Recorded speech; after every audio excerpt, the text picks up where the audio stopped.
about you, but I am still in shock that it is 2023. Like, how do we just go through nearly 3 years of a pandemic that goes by so fast yet so slow at the same time, right?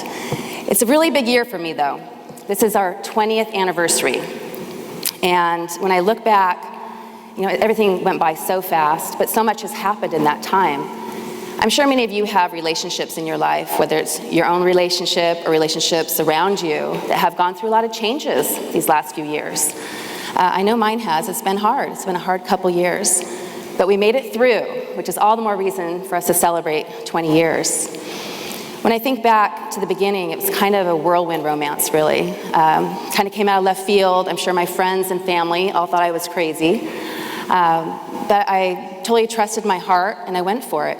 And, everything was aligned for us. It just seemed like it was just, everything worked. It was amazing. And it was a lot of fun. And then, like a lot of relationships, sometimes it wasn't fun. And you run into roadblocks. And that's kind of what happened. But, there was drama at times. Deceit. There was major arguments and backstabbing. There was times we couldn't even pay our bills. There was a major lawsuit, an unfair lawsuit that we had to deal with. But we made it through. And so I'm very grateful for that this year, to be celebrating 20 years. And the relationship I'm speaking of is that of my business. This is our 20th anniversary. It's my longest relationship. I'm not sure I'm necessarily celebrating that today, but it is. When I think back, I'm so thankful that I took the risk at 31 to basically follow my heart, go around the world to South Africa to pursue a relationship. I quit my job, took a leap of faith, took $100,000 in credit card debt out, sold my house, and came back to Portland after 3 months in South Africa and started one of the first men's high-end grooming salons. So you can see why my friends and family might have thought I was a little crazy, and probably I was. Hopefully they think now that I did the right thing, because I certainly do. I love the metaphor, what you water grows.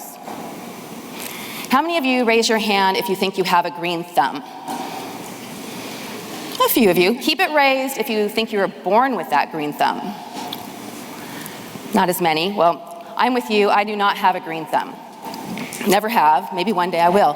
So I was thankful when I was doing research in the salon industry that most salons back then, this was back in the day, 20 years, high-end salons, the thing that differentiated a high-end salon from a mom-and-pop salon was they did not have houseplants.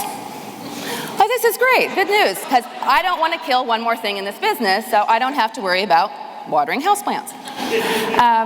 But I did need to learn how to have a green thumb in having a salon, because I worked in marketing in corporate America, so I did have to learn how to have a green thumb in the salon industry.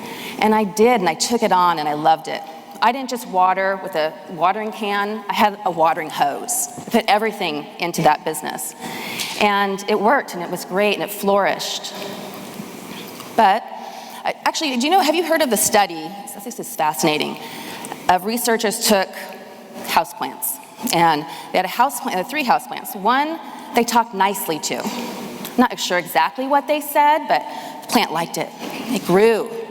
And then they had a plant that they said bad things to.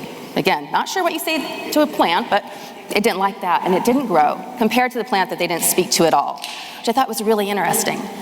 And it's probably a good lesson for all of us to think about the fact that we should just talk nicely, especially when we're trying to get something to grow and flourish, which seems like common sense. But what I realized was I was starting to maybe not always talk so nicely while I was trying to water. Because what ends up happening sometimes in relationships, not just business, is that sometimes things don't work out the way we want it to. And we have these challenges. And it felt like my watering hose had a kink in it. Like whatever I did wasn't going my way. And I see some entrepreneurs in the room nodding their heads, right? Because this is life. It happens to all of us. And so sometimes I was watering and it felt like there was just like this hose of oil coming out. And it's hard to keep watering sometimes.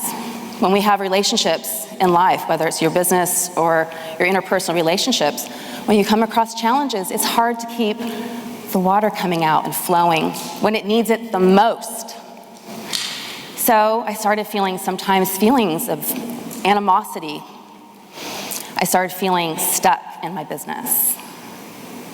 I started feeling times jealous of a lot of these great entrepreneurs in the audience. Like, they must have it so much easier. Their businesses are more lucrative. Not seeing behind the scenes, right? That we don't know what's going on for them.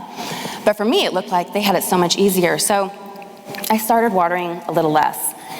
And with my work with all my friends here in EO the last 15 years, one thing I did start to learn about over the years is about myself, and recognizing that where my passion has been and where I really thrive is in creative problem solving and seeing my ideas come to life. That brings me so much energy and joy. So a person like me, having a business for 20 years, having a lot of the same challenges, right? Just like a new year, that they keep surfacing over and over. Marketing the same business and services year after year. For a person like me, that can be energy draining. And I started reflecting on that over the years and realizing, almost feeling guilty and cringing, realizing that I'm not watering the business the way I used to. My hose is not flowing the way it used to. And I love and care about my team and my clients so much that I thought, oh my God, I'm cheating them of having a leader that's running this business the way I did 20 years ago. And that's not fair. Like, can I still muster that up?